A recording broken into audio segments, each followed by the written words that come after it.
उपमुख्यमंत्री एकनाथ शिंदे यांच्या शिवसेनेचे नुकतेच सोलापूर जिल्ह्यात मिशन टायगर सक्सेस झाले. यामध्ये अनेक नेत्यांचा यशस्वी सहभाग पाहायला मिळाला. यामध्ये विशेष करून अक्कलकोट विधानसभा मतदारसंघातील बोरामणीच्या महिला जिल्हा आघाडीच्या अनिता माळगे यांचा मोठा वाटा होता. आता पुन्हा शिवसेनेच्या गळाला आणखीन एक काँग्रेसचा नेता लागला असल्याचे चित्र दिसत आहे. ते म्हणजे माजी आमदार पुत्र 2 वेळा विधानसभा निवडणुकीत लढवलेले भगीरथ भालके. शिवसेनेचे मिशन टायगर सक्सेस झाले.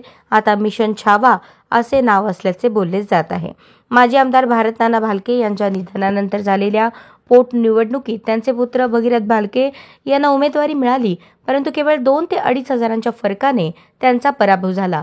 त्यावेळी त्यांनी राष्ट्रवादी काँग्रेसकडून निवडणूक लढवली होती. 2024च्या लोकसभा निवडणुकीत मात्र त्यांनी काँग्रेसला पाठिंबा दिला, पण विधानसभा निवडणुकीत ते शरदचंद्र पवार राष्ट्रवादी काँग्रेस पक्षाकडून पंढरपूर मंगळवेढा या मतदारसंघात इच्छुक होते. जागा वाटपामध्ये काँग्रेसने ही जागा स्वतःकडे घेतली आणि भगीरथ भालके यांना काँग्रेसने तिकीट दिले, पण तिथेही त्यांचा पराभव झाला.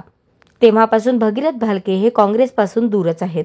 काँग्रेसचे जिल्हाध्यक्षपद भगीरथ यांच्या गळ्यात घालण्यासाठी सोलापूरचे नेतृत्व प्रयत्न करत होतं, पण त्यांना अपयश आलं.